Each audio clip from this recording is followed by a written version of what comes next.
I wrote a Nancy Drew book that I gave to my mother, and she said she sent it to them. I never saw them with an acceptance letter. But I'm just saying, you ask, am I a writer? It goes back to the very beginning. It's in your bones. Right? It's in your bones. It's beautiful. Yeah.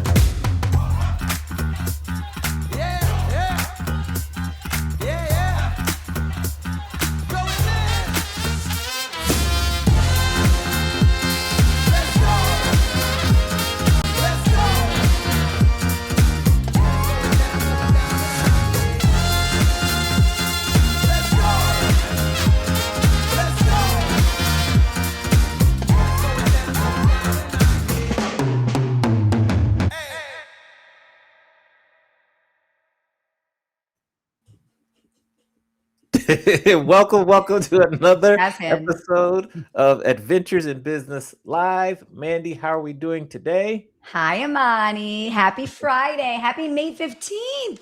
Yes. Happy May 15th. That is when we're recording this episode. That's right. It's right. Okay. Yes. What anything exciting planned for the weekend? I mean, we're having a couple friends over for dinner. Okay. I get a massage today, Amani.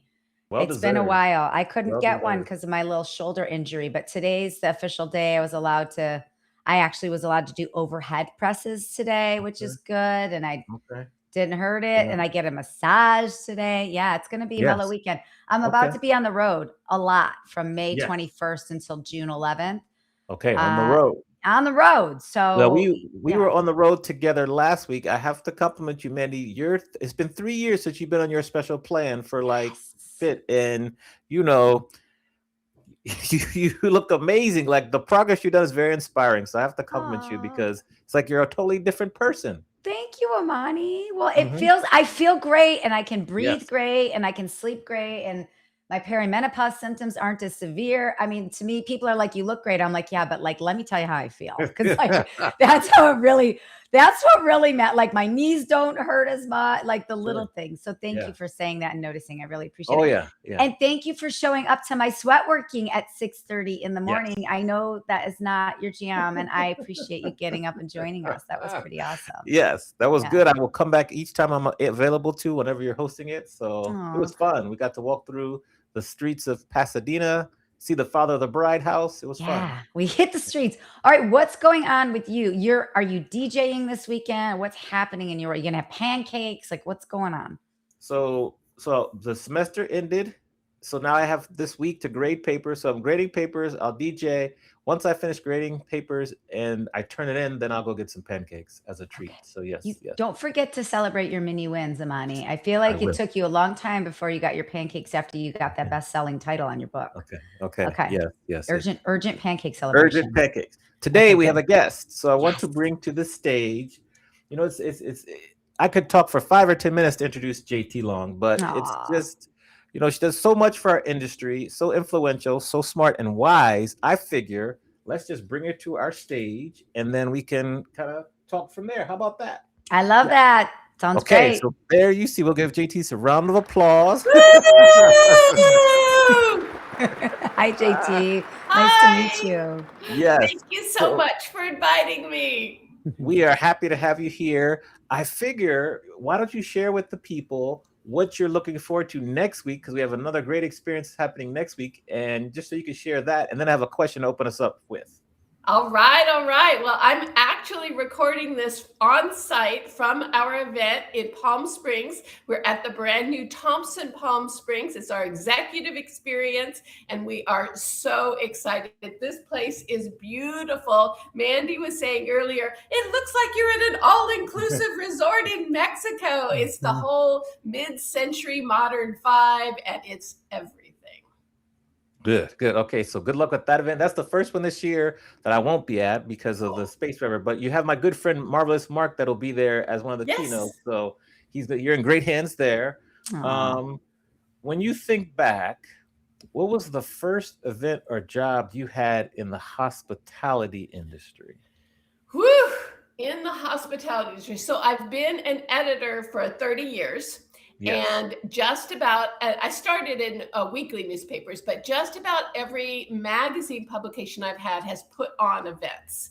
And I really see journalism as hospitality because it's really about telling stories, which is what events do, right? Taking care of people, which is what hospitality does. But I would say the first publication where I was heavily involved in planning the event was a publication for mortgage planners. And that was back in, that was back in 2006 and 2007. We rented out the Venetian when it was brand new, and we brought Tony Robbins. We had a live lion on stage. I don't recommend that. Like the insurance, you got to drug them. It was, and then 2008 happened, and the entire industry just died overnight. It was the wildest roller coaster ride I've ever been on, and I was addicted. And I'm like, I want more of that. So okay, all right, that's a great story. Poor lion. Okay, so the poor lion. Poor lion. It was kind of sad. Yeah, bad. So many people. What's your response to this? Many people say that journalism is dead or dying. What is your response to that statement? I would say it is a golden age for telling stories. I would say that if you are able to really connect with people in an authentic way, and if you're curious, and if you love finding new ways to do it, there's more ways than ever, right? Back in the day, it was the big companies that owned the ink and the paper, and now you can tell stories in fresh new ways, and it's really exciting. If it's done well, there's a market for it. I love it. Mandi, over to you. Well, I want to build on this question that Amani just said, because you've been in publishing for over 30 years. I want to go decade by decade and talk about content and editorial changes or any like milestones. Can we do that? Kind of like a quick flash fire? Yeah. Late 1990s, like what was hot then, or what were you pushing or pulling in the late 1990s, like 95 to like 99-ish? I'm going to go back to the 80s when I was in school. The 80s was my heyday, right? So when I went to college, we learned inverted pyramid style, right? We learned how to, the copy came out in long strips, and you waxed it and used an X-Acto knife and put it up. And then a picture was taken. I used a proportion wheel and a pica pole to size photos. Like all those brain cells are now just like roaming around free. They're not being used for anything, but I'll never forget how to use a pica pole, right? So in the 80s, it was, I would almost say formulaic, right? But it was also purposeful. Like we thought, we're going to be the next solve Watergate, right? And like I said, it's been 30 years. I've never solved a crime at all. Like I'm such a slacker. I've never caught a murderer. I've never, right? Like I feel like, but there's still time. So fast forward, because I did like get married and have kids and some of those things. And so then I got back into journalism in the late 90s. As I said, I started in weekly newspapers when it was all about what they later called hyper-local, and going to city council meetings and school board meetings. School board meetings are the craziest. Like people throw things, they go till the morning because people care so much about their kids, right? Yeah. So that was wild. And then I found, so that was in the late 90s. Yeah.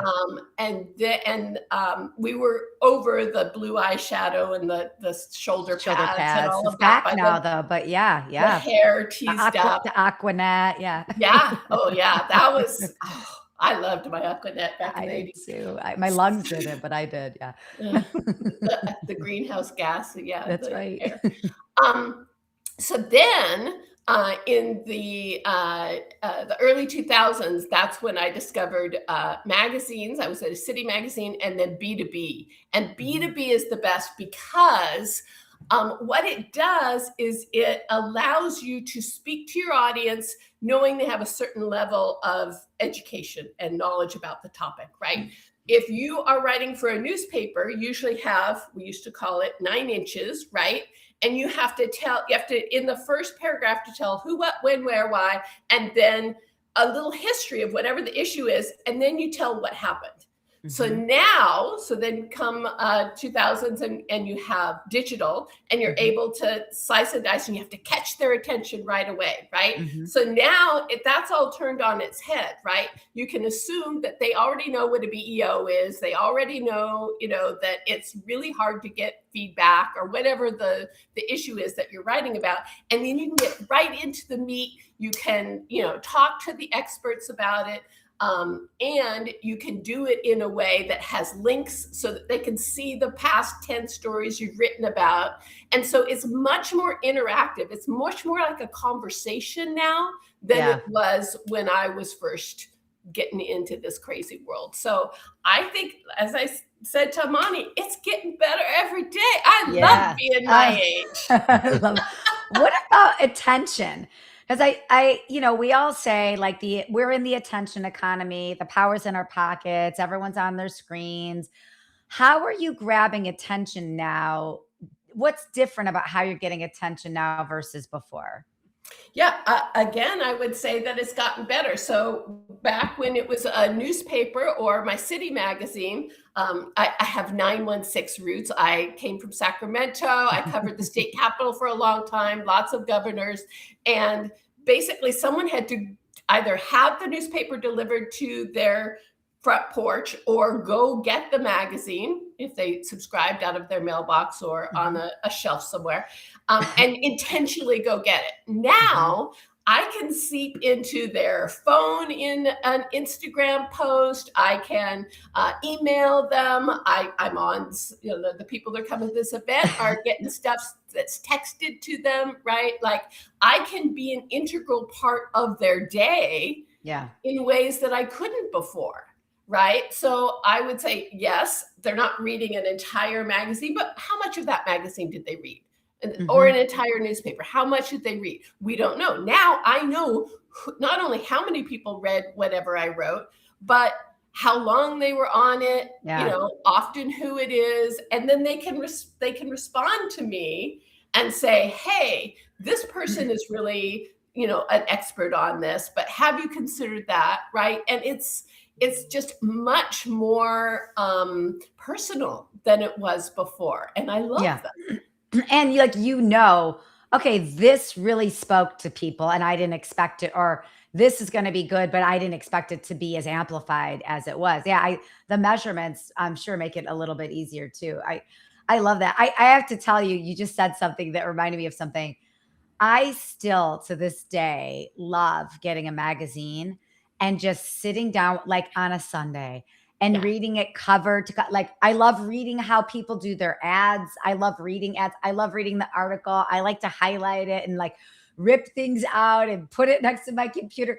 And when you just said that, like this wave of calm came over me. I'm like, oh, that's so nice. But you're right. It's a luxury now, where before it was just a modality. And now it's like, oh, it's so nice to actually do, because we are so used to just like picking up our phone. Yeah. And I love your energy about it. I think it's so great, because I think so many people are like, duh, duh, like Debbie Downer about it. And I feel the same way you do. I'm like, what an age we're in that we can actually like capture people and help them level up and help them be better, like in however they decide to learn in all these different ways. So I keep that energy flowing, JT. I just love that. It's great. We give them agency. They can interact wherever they are. Come as you are for whatever it is you need. And we're there because we got podcasts, we got webinars, we got in person, and they all hit a little different, right? And so the same story told 5 different ways can have 5 different impacts. And everybody consumes differently too. I think that's what you do, what Smart Meetings does really well. Can you share just a little bit about your current role and your current media? I don't want to say magazine because there's so many different ways about it, but your current media. Yeah, we like to say that we're a media company that identifies as a community, right? So for those of you who haven't been on our journey, we started 25 years ago with our founder, Marin Bright. She was amazing. So she came out of hotels and she was at the Mandarin Oriental in San Francisco. And after the earthquake there, no one wanted to come to San Francisco. And she said, well, I'm going to do something easier. I'm going to do publishing, right? So, last words. Yeah. So she went to what is now a competitor and opened like 9 magazines for them. And came to them with the idea that I want something that's beautiful, glossy pictures, great writing, can sit on the shelf next to Vogue, right? And they said, we're fine, because B2B back then was broadsheet and pretty straightforward. And so she left, and 25 years ago, she was sitting on her porch in Mill Valley with her husband, Luke, our co-founder and president. And she said, this is what I want to do on Valentine's Day over a nice Pinot Noir. And 3 months later, the first magazine was printed. They called it Action Kit. And she only went up from there, right? She started the first hosted buyer before IMEX was in the United States. She was the first hosted buyer that's invented. But she was all about high touch, white glove, intimacy. So that's why, and Amani knows because he's been with us, it's like 150 people. You throw them all into a luxury resort for 3 days till they're best friends, and it works every time, right? She was a visionary. And so I got to work with her for 7 years. I started as managing editor and worked my way up to vice president. And then 2 years ago, we lost her. She was walking the dog behind our office, tripped and fell, and that was it. I'm sorry. Yeah, what a legacy. What an honor to carry on that legacy though. And you're doing it so well, but that's a hard thing. Yeah, the executive team and I looked around. We said, you know what? Well, her husband was with her for 34 years. We said, you know what?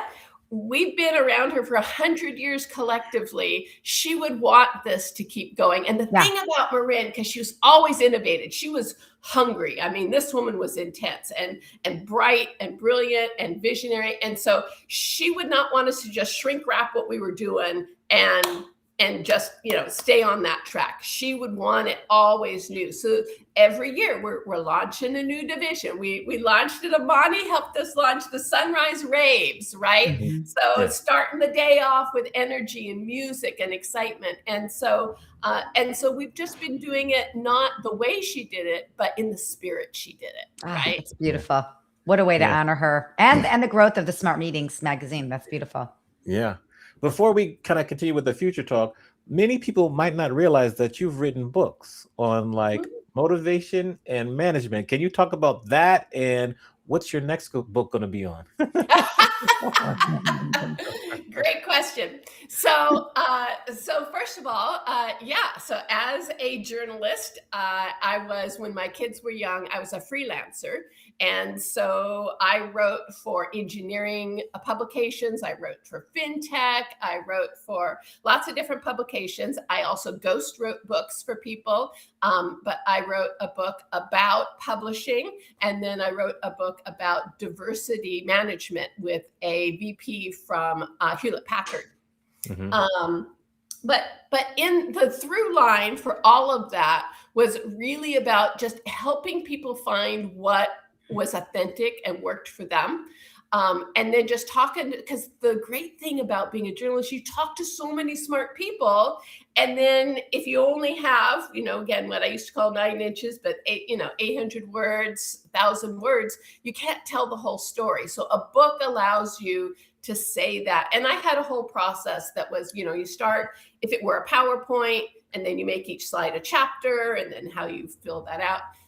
Because when you're ghostwriting a book, that's an intimate relationship with that person, right? You meet weekly. It's a lot of back and forth. And so, yes, I'm glad you asked. We are working on a Smart Meetings book, but I'm not ready to release the title, but it is in the works, and we're super excited about it. But because, again, it's about innovation, it's going to be a whole, it's a very interactive book. Oh, I love that. Amani, I'm going to ask a follow-up about writing really quick. Like, Go ahead. So, you know, Three authors in the room. I know 3 authors in the room. I know Amani's got 2 books out. I've got one from many years ago, and I got another one coming out next year. Like, we all know this writing process. So do you write for fun, or do you only write for business? Like, what is your writing situation? Yeah, so that was one of the things after Marin passed is I have not written as much as I did. I have a new managing editor.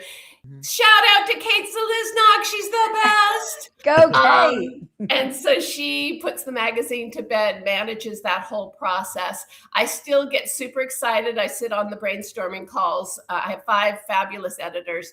And I want to assign myself every story, right? But I have to, go do events and all the things that I do because I travel a lot. And so I write less for the magazine than I did 3 years ago. I think we talked about this a little bit before. I'm in the midst of doing 60 new things before I turn 60. Yeah. Yes. And a lot of them, I'm trying out new habits. And in the past, I've done journaling. And one of my 60 new things is to try to journal more. So it's over 6 months. And so I am journaling more than I did before. But yeah, almost everything I do is on a plane, writing out the story about the event I was just on my phone, and then emailing it to be posted, and of course, just all of the internal writing. I'm glad though for your soul, because you are a writer, right? Like in your guts, you're a writer. We identify with that, but like sometimes we forget to bring that to the forefront for ourselves because we're doing all this other stuff for work. So I'm just so glad you've added the journaling piece to your 60 things for 60. I love that for you. That's really cool. Yeah. Now, in the past, you have given some advice to aspiring journalists to pity the reader. Why was that advice you gave to aspiring journalists? So I will just say that was not my advice. That was, what is his name? I will get you his name. Yeah, we'll think of his name. Okay. That was another author's advice. In fact, it was the name of his book was Pity the Reader. And it's really just all about the fact that, you know what? Your reader is super busy. So if you take, if you can take 2 sentences to say something instead of 10 sentences to say something, do it. Make sure that what you're doing is what they need and not what you need. Writing is not therapy. Writing is communication. Okay. And, I'm going to go back. So you asked me about my book. My very first book, and I don't talk about this much, but you remind me, when I was in 5th grade, I had whooping cough. And so I was bedridden for like 6 months and isolated, and I was a huge Nancy Drew fan. So I wrote a Nancy Drew book that I gave to my mother, and she said she sent it to them. I never saw them with an acceptance letter. Okay. But I'm just saying, you ask, am I a writer? It goes back to the very beginning. It's in your bones. Right? It's in your bones. Yeah. It's beautiful. Yeah. What advice would you give people now who want to become authors? Oh, just write, and be curious about people. Writing is not a self thing. Writing is a communication with other people. And it really is about just having that desire to connect in a realistic way that maybe is a little bit different than connecting face to face, but it's still about a relationship. It's not about you. No. Sorry. See, we're learning over each other, getting questions. Go ahead, Mandy, and then I'll come back. Well, you just asked about advice, and it reminded me. So I've got a niece. She's a writer. She started her own magazine, but she has a day job. It's a music magazine. She loves music. She's been writing about music since she was like 7, kind of like you, like since she was a little girl. But she has a day job. So for a 20-something like her that wants to quit her day job and write and build content full time, or even, expand her magazine that she started? Like, what are a couple steps she could do to pursue this? So she's, she can actually do the things you're doing, or she can do what she really wants to do. Because obviously it's scary when you're that age, but there's got to be a turning point at some point, right? Yeah. I mean, one, just keep doing it. Yeah. Right. Keep writing. Yeah. Don't stop.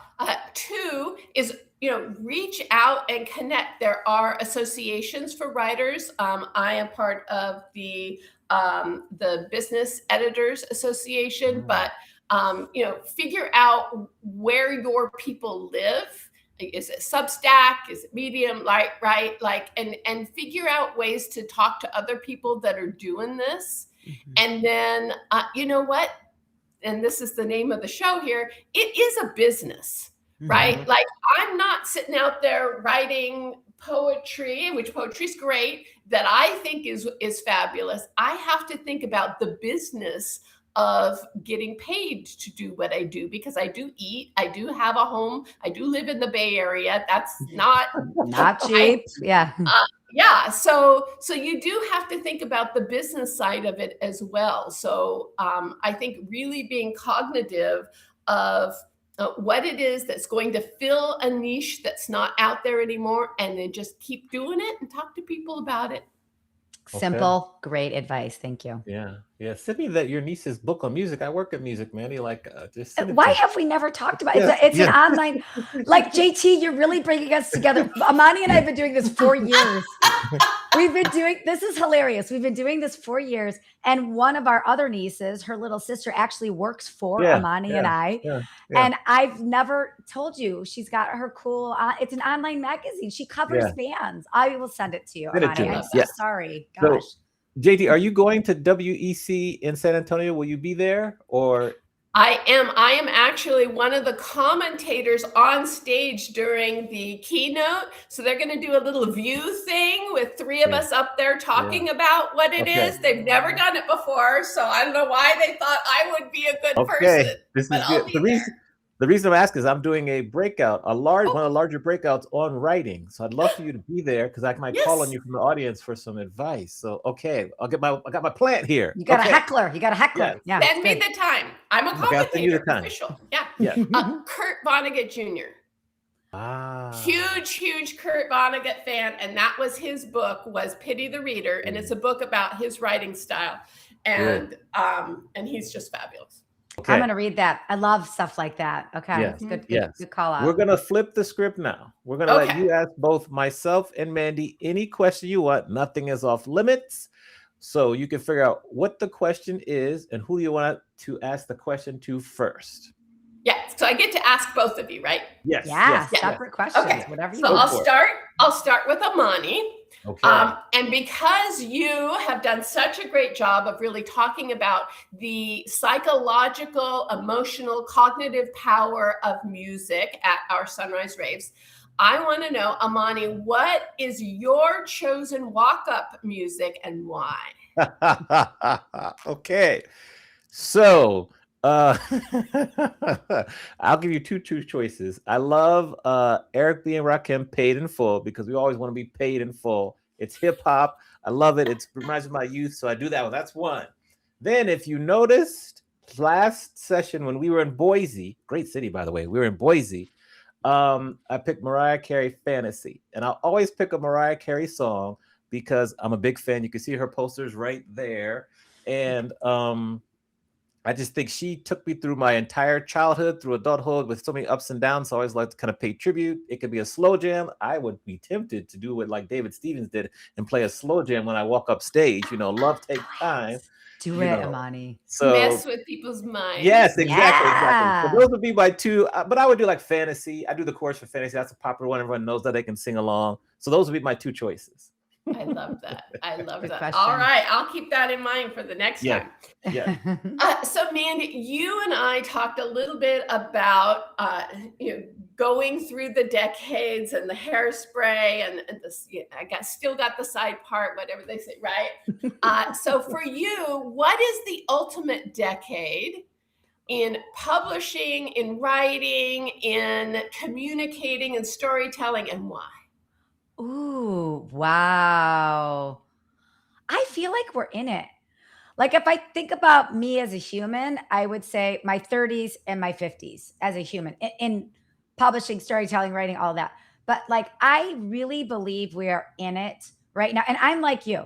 Like I think there is access to so many things. I think there's so many interesting people out there to talk to. I love strangers.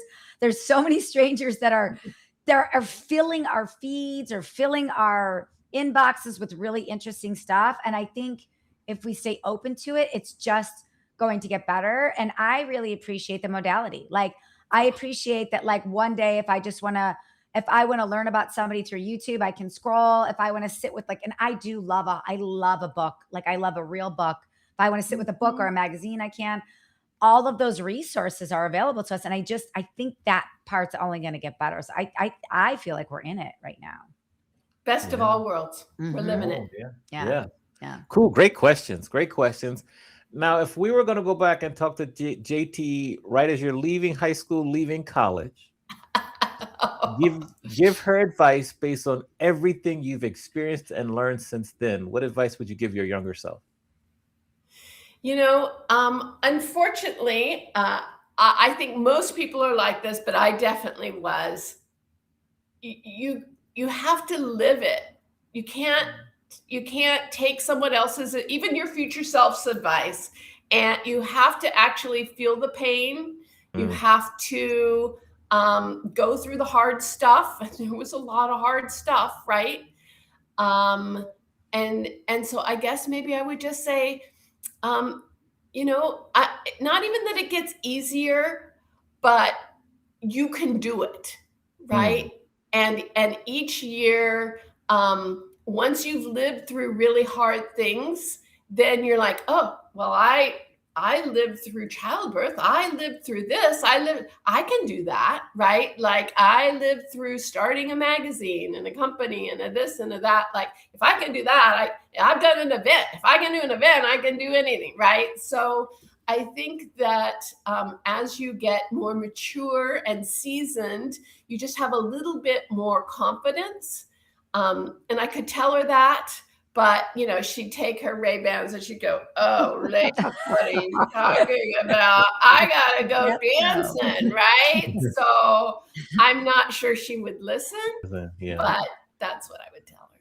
Oh, that's so funny. Cool. Great answer. Go ahead, Mandi. I want to talk about your 60 new things before 60 challenge, because I did something similar for my 50th. And I when people say they don't celebrate their birthdays, that's so confusing to me. So I love that you're doing this, like not just to check a box, you're actually doing this with intention. So can you share how this came about and how you're doing it? And I have one follow-up question to that. Yeah.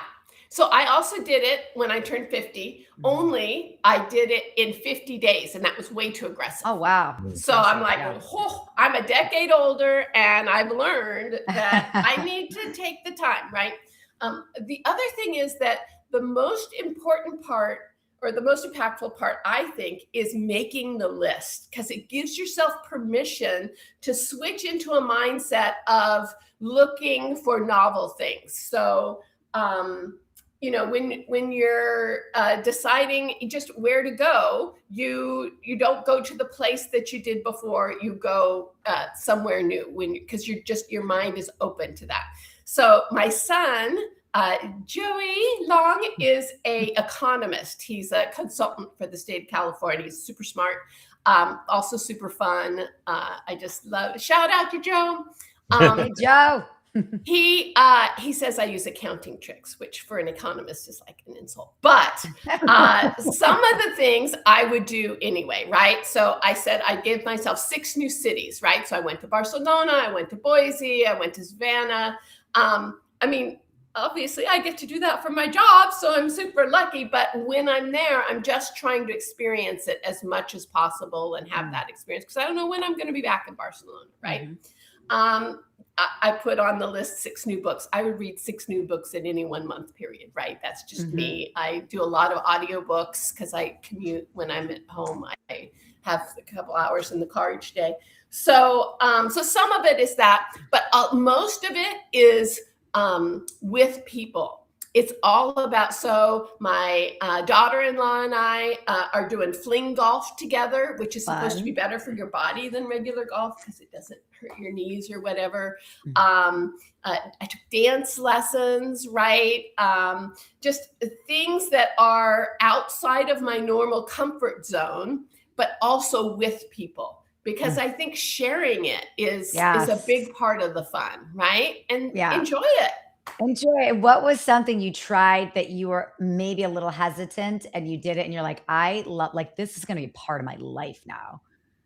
Okay, so I'll give you two. So first of all, the hesitant and done with it. So when I was at PCMA in Philadelphia, I said, okay, I'm going to try a Philly cheesesteak. So I went to the reading station and the little stand.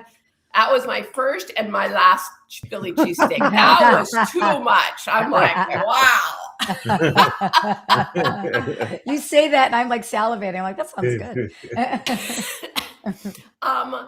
But I was in Toronto and we did a cold plunge. And you know what? I think I'm addicted, right? I found a place not far away, and it's just so because I'm now in Petaluma, which is the cutest little town.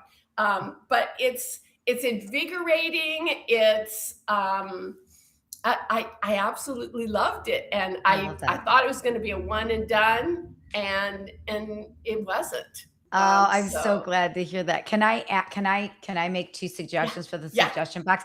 And if you don't do it, it's okay. But when you read that, I'm like, okay. Have you ever done a group tap dance class before? I have not. Tell me about that. Somebody dared me to do that, like for my 50th birthday. It was pure joy. And I was like, I don't know. Cause I'm like, I'm so uncoordinated. I'm a bad dancer. It was so fun. I wasn't a good tap dancer, but my cheeks ached. So tap dancing with a group, like you said, like you're doing this with people. So that would find a studio. I'm sure there's some in Petaluma. Second one is, have you ever created a flash mob or participated in a flash mob? That's a good one. So we have done a flash mob at our events before, but I would do it again for sure. Okay, I would too. Yeah. Okay, if we're ever in the same place, let's create a flash mob. That'd be fun. We will flash mob together. We'll flash mob together. Okay, I love this 60. I think this is so great. So I thank you for sharing that. I think you keep going. We'll follow your journey.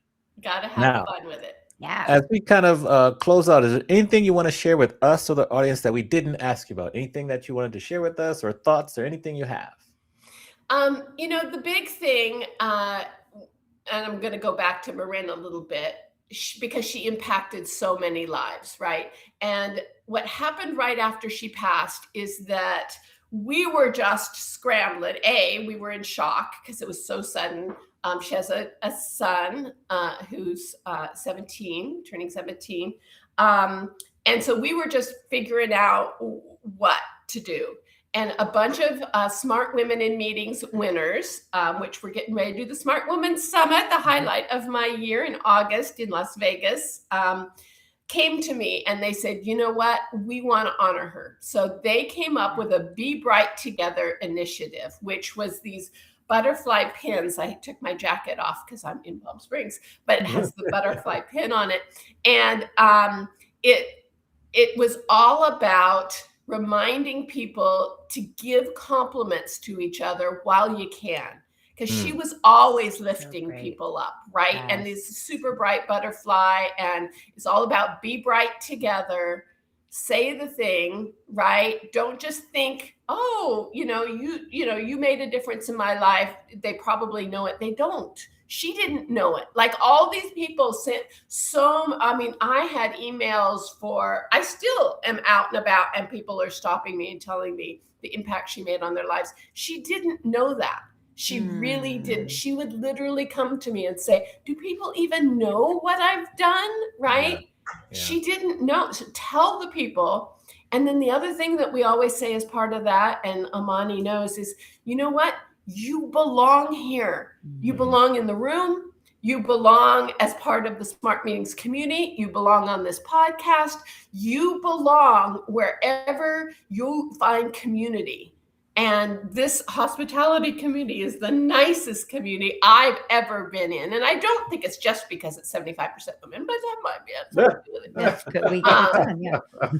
Yeah, I mean, it is a place where, and it's so wide-ranging and diverse. And I would say this to young people, if they would listen and not put their, glasses down and do the side eye. You know what? You can find your place in this community because there's so many different ways to contribute. And it's just about finding what works for you right now. It might be different 6 years from now, 10 years from now, when you're 60, right? But there's a place for you. You belong here. Amen. Amen. Well, in that vein, like, how can we lift you up and how can we support you? You've given us an hour. You've given us 30 years of great content and inspiration. Like, how can we lift you up and support you with whatever you've got going on personally or with Smart Meetings? I'm a big hugger. So when you see me, let's definitely hug it out. Yeah, for sure. I'll take all your book recommendations and your dance recommendations, right? I have a fabulous editorial advisory board, and I always say to them that one of their jobs is to pick up the phone when I call / email, right? I love phone calls too, right? So call me. Everyone knows my email, I think. So I think just let's have conversations and be real, right? Tell me really what's happening. Because when I say, how are you? I mean, how are you? Like, I don't mean, how are you? Let's go. I mean, tell me what is keeping you up at night? What's going on, right? I want to know. That's what I'm here for. I love that. Be authentic and honest. And I like the book and the dance. The dance recommendations are the best. That's fun. That's good. That's good. Yeah. Consider that done. Well, we appreciate everything that you do for our industry. So keep doing that. It's been a pleasure to work with you. Can't wait to work with you some more in the future. And I'll see you soon in San Antonio. And just thank you for just being a beacon of light for us in the industry. Thank you for inviting me. You have such a special program, such a special community. I love all of you. Yes. Thank you. We love you too. Okay. Thanks for being here. We'll put you in the green room really quickly and we'll close the show. So with that, we'll give a round of applause. Let me get the applause here. Hold on. We got to get the little manual applause. There we go. All right. So what are we doing? Okay, here. Okay, what a Mandi, good show, Amani. Yes. Yeah, the butterfly. I love it. I got a butterfly behind my head. I love a butterfly. Well, Mariah Carey and the butterflies go together too. So it's all together. Oh, so, God, that really, I got the chills. I'm kind of vibrating. That was so inspirational. I love that. Yes. Okay. Make sure if you're watching or listening to the show, subscribe, rate, and review it on the platform you're watching or listening on. Also, feel free to share it with a friend. Thanks again to our guest this week, JT Long, and we will see you next time for another episode and edition of Adventures in Business Live. Bye, everyone. Bye. See you soon. Peace out.